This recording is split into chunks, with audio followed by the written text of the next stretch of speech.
أسعد الله أوقاتكم. ما زالت ردود الأفعال المنوهة بحفل افتتاح الموندياليتو بطنجة تتوالى، وما زال الإبهار الذي خلفه يلهب مواقع التواصل الاجتماعي ووكالات الأخبار ومتتبع الشأن الرياضي العالمي. فالصفحة الرسمية للفيفا أشادت باحترافية المغاربة في تنظيم حفل افتتاح من طراز عال ومحترف انتقى فقرات هادفة وإشعاعية، وينم عن عبقرية وبراعة المغاربة وقدرتهم في خوض تحدي تنظيم كبرى الملتقيات العالمية. فالافتتاح كان رائعا، فلا رسائل سياسية ولا عنصرية ولا هتافات تحريضية ولا تطاول على أحد. افتتاح رياضي عالمي بكل المقاييس، بسمفونية عزفت تلاقح الماضي بالحاضر من الرحالة بن بطوطة إلى الجوهرة السوداء بيلي على أرض المملكة المغربية الشريفة. تلاقح أبرز هويتها وتنوعها الثقافي في احترام تام لخصوصيات الشعب المغربي الأصيل. وقد قص الأهلي المصري وأوكلاند سيتي النيوزيلندي شريط بطولة الموندياليتو الأربعاء، إذ عادت نتيجة الفوز للمارد الأحمر بثلاثية في شباك خصمه النيوزيلندي. الجمهور المغربي الحاضر كان في المستوى وقدم التشجيع اللازم لأشقائه المصريين طوال دقائق المباراة. مدرب الأهلي المصري السويسري مارسيل كولر أكد أنه سعيد بتشجيع الجماهير المغربية اليوم. اللاعبون شعروا أنهم يلعبون على أرضهم، الشيء الذي سيمنحنا القوة ومواصلة المشوار في هذه البطولة العالمية.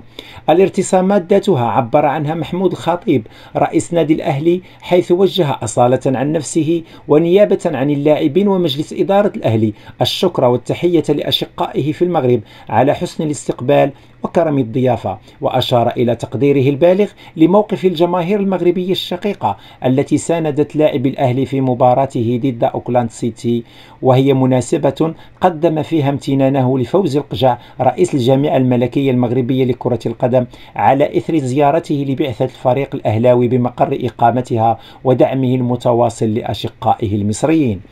الأهلي المصري سيواجه السبت 4 شباط فبراير على الساعة 8 ليلا بالتوقيت المغربي نظيره سياتل ساوندرز الأمريكي الذي حل بمطار بن بطوطة الدولي، وكله حماس في تحقيق نتيجة إيجابية في الموندياليتو وتمثيل مشرف يليق بمنطقة الكونكاكاف.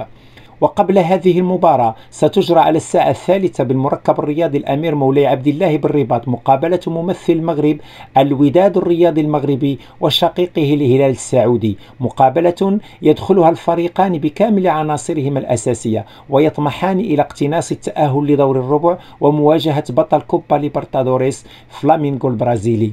مدرب وداد الأمة المهدي النفطي أكد أن منافسه الهلال السعودي فريق كبير مدجج بنجوم من العيار الثقيل، معظمهم لعب بمونديال قطر صحبة منتخبهم، ناهيك عن الأجانب المتميزين أمثال فيتو وماريغا وكويلار وكاريو. وتابع مدرب الوداد في مقابلة مع الموقع الرسمي للفيفا أن مشاركته رفقة الوداد في الموندياليتو هو حلم بالنسبة لهم، مشيرا إلا أن الوداد ليس الفريق المرشح، لكنه لن يكون لقمة سائغة ولن يكون أسوأ من الفرق الأخرى حتى لو كانوا يعلمون أنهم غير مرشحين. مباراة الوداد البيضاوي والهلال السعودي سيقودها الحكم السلفادوري إيفان بارتون، ويساعده كل من مواطنه ديفيد موران سانتوس كحكم مساعد أول، والحكم الأمريكي كاثرين سيبيت كحكم مساعدة ثانية، فيما مهمة الحكم الرابع أنيطت للأوروغواني أندريس ماتونتي. مباراة الوداد البيضاوي والهلال السعودي ستكون أيضا تحت أعين شخصيات بارزة في عالم كرة القدم الوطنية والدولية، كما يحضرها الناخب الوطني مول النية وليد الركراكي ومدرب الأخضر السعودي هيرفي رونار.